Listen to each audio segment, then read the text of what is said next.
ಸರ್ವಾಲಂಕಾರ ಭೂಷಿತೆ ಅಂತ ಹೌದು, ಹೇಳ್ತಾರಲ್ಲ, ಸರ್ವಾಲಂಕಾರ ಭೂಷಿತ ಲಕ್ಷ್ಮಿಗೂ ಸರ್ವಾಲಂಕಾರವನ್ನ ಮಾಡ್ಬೇಕು, ನಾವು ಕೂಡ ಮಾಡೋರು ವ್ರತವನ್ನ ಮಾಡೋರು ಕೂಡ ಸರ್ವಾಲಂಕಾರವನ್ನ ನಾನು ಸ್ವಲ್ಪ ಹೊಂದಬೇಕು. ಹೊತ್ತಿಗೆ ಮುಂಚೆ ಹೇಳ್ದೆಪ್ಪ, ಲಕ್ಷ್ಮಿಗೆ ಒಂದು ಕಬ್ಬಿನ ತುಂಡು ಸಾಸಿವೆ ಹೂ ಮುಡಿಸಿದ್ರು ಅವಳು ಖುಷಿನೇ. ಹೌದು ಹೌದು. ನೀವುಗಳು ಅಲಂಕಾರ ಮಾಡ್ಕೊಳ್ಳಿ. ಹ್ಮ್.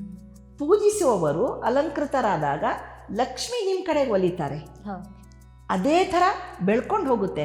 ಮತ್ತು ನೀವು ಕೇಳಿದ್ರಿ ಅವ್ರು ಹುಟ್ಟ ಒಡವೆಗಳನ್ನು ಲಕ್ಷ್ಮಿಗೆ ಹಾಕ್ತಾರೆ ಅಂತ.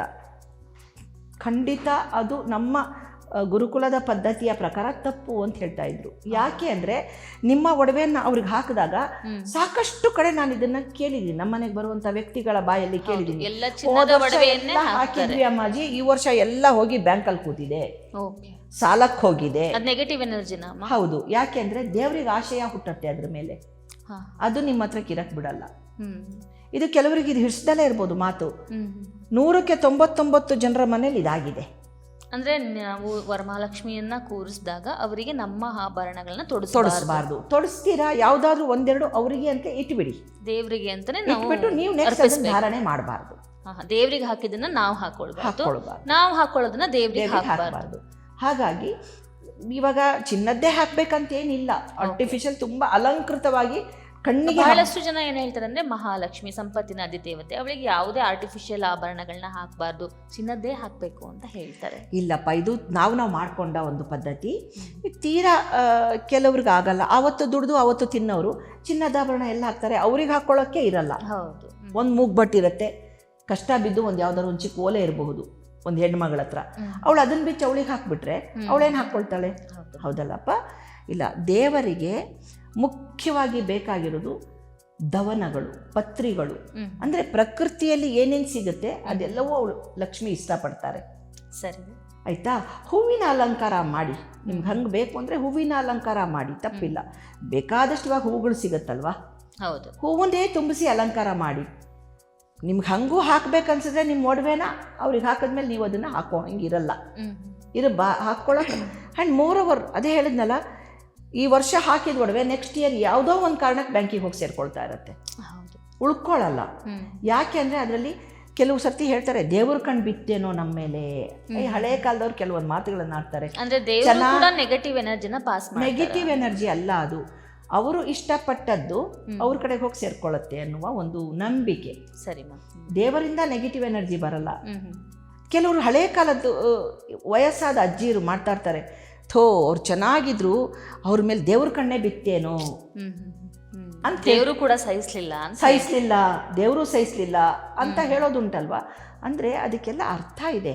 ಹಾಗಾಗಿ ಮುಖ್ಯವಾಗಿ ವರಮಹಾಲಕ್ಷ್ಮಿ ವ್ರತವನ್ನು ಆಚರಣೆ ಮಾಡುವಂತಹ ಎಲ್ಲರಿಗೂ ಇನ್ನೊಂದು ವಿಶೇಷವಾಗಿ ಹೇಳುವಂಥದ್ದು ಏನಂದರೆ ನೋಟುಗಳ ಪ್ರದರ್ಶನ.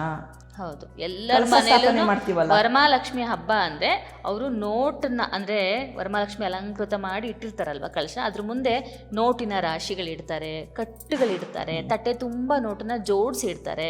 ಕಾಯಿನ್ಸ್ಗಳು ಅಮ್ಮ, ಚಿನ್ನದ ಕಾಯಿನ್ಸ್ ಇರೋ, ಅಂದರೆ ಅವರ ಒಂದು ಇಷ್ಟಕ್ಕೆ ಶಕ್ತಿಯ ಅನುಸಾರ ಕಾಯಿನ್ಸ್, ಗೋಲ್ಡ್ ಕಾಯಿನ್ಸ್ ಇಡ್ತಾರೆ, ಬೆಳ್ಳಿ ಕಾಯಿನ್ಸ್ ಇಡ್ತಾರೆ. ಹಾಗೆ ಕೆಲವೊಬ್ರು ಕಾಯಿನ್ಸ್ಗಳು ಅಂದರೆ ರೂಪಾಯಿಗಳನ್ನು ಇಡ್ತಾರೆ. ಇದು ಎಷ್ಟು ಸರಿ? ಇದು ಇಡಲೇಬೇಕಾ? ಇದು ಪದ್ಧತಿನ? ಖಂಡಿತ ಇಲ್ಲ. ಹೇಳಿದ್ನಲ್ಲ ನಾನು, ಲಕ್ಷ್ಮಿ ಆರೋಗ್ಯದ ದೇವತೆ. ಹೌದು.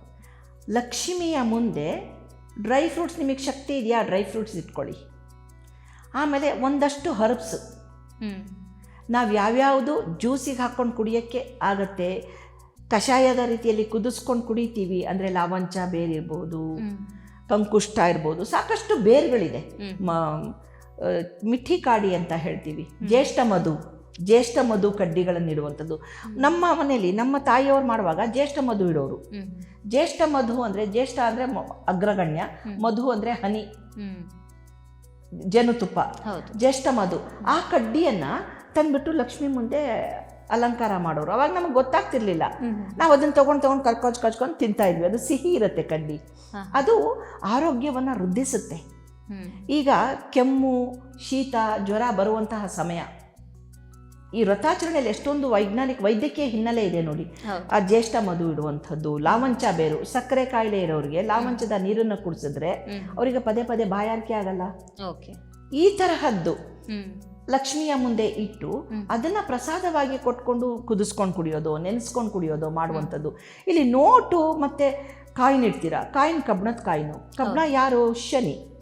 ಆ ಶನಿಯನ್ನು ತಗೊಂಡು ಬಂದು ಲಕ್ಷ್ಮಿ ಎದುರುಗಡೆ ಇಡ್ತೀರಾ, ಇಡಬಾರ್ದು. ನಮ್ಮಲ್ಲಿ ಲಕ್ಷ್ಮೀ ಪೂಜೆ ಅಂದರೆ ಶುದ್ಧವಾಗಿ ನವಧಾನ್ಯಗಳನ್ನು ಜೋಡಿಸುವಂಥದ್ದು. ಸರಿ. ಅದರಲ್ಲಿ ಆ ನವಧಾನ್ಯಗಳು ಅಂದರೆ ಈಗ ಗ್ರಹಗಳಿಗೆ ಸೇರಿದ್ದು ಅಂತಲ್ಲ, ಮಿಕ್ಸೆಡ್ ಥರದ ಪಲ್ಯ ಮಾಡೋ ಥರ ಕಾಳು ಪಲ್ಯ ಅಂತ ಮಾಡ್ತೀವಿ ನಾವು, ರೊಟ್ಟಿ ಕಾಳು ಪಲ್ಯ. ಆ ಕಾಳು ಪಲ್ಯಕ್ಕೆ ಹೊಂದಿಕೆ ಆಗುವಂಥ ಕಾಳುಗಳು, ಹೆಸರು ಕಾಳು, ಕಡಲೆಕಾಳು, ತೊಗರಿಕಾಳು, ಹಲಸಂದೆ ಕಾಳು, ಕಾಳುಗಳನ್ನು ಅಲಂಕಾರ ಮಾಡಿಡುವಂಥದ್ದು. ಆರೋಗ್ಯ ಸಿರಿಯನ್ನು ಹೆಚ್ಚಿಸ್ಕೊಳ್ಳಿಕ್ಕೆ ಇದರಿಂದ ಲಕ್ಷ್ಮೀ ವ್ರತಾಚರಣೆಯನ್ನು ಮಾಡೋದು. ಈ ಲಕ್ಷ್ಮಿ, ವರಮಹಾಲಕ್ಷ್ಮಿ ಬಂದದ್ದು ಚಾರುಮತಿಯಿಂದ. ಅವರಿಗೆ ಬಂದು ಸ್ವಪ್ನದಲ್ಲಿ ಹೇಳಿದ್ದು ಬೇಳೆ, ಬೆಲ್ಲ ಮತ್ತು ಅಕ್ಕಿಯನ್ನು ದಾನ ಕೊಡು, ಅರಿಶಿನ ಬಟ್ಟೆಯನ್ನು ದಾನ ಕೊಡು ಅಂತ. ಇಲ್ಲಿ ನೋಡಿ, ಬೇಳೆ, ಬೆಕ್ಕಿ ಅಲ್ಲ, ಇದರಿಂದ ಪಾಯಸ, ಹುಗ್ಗಿ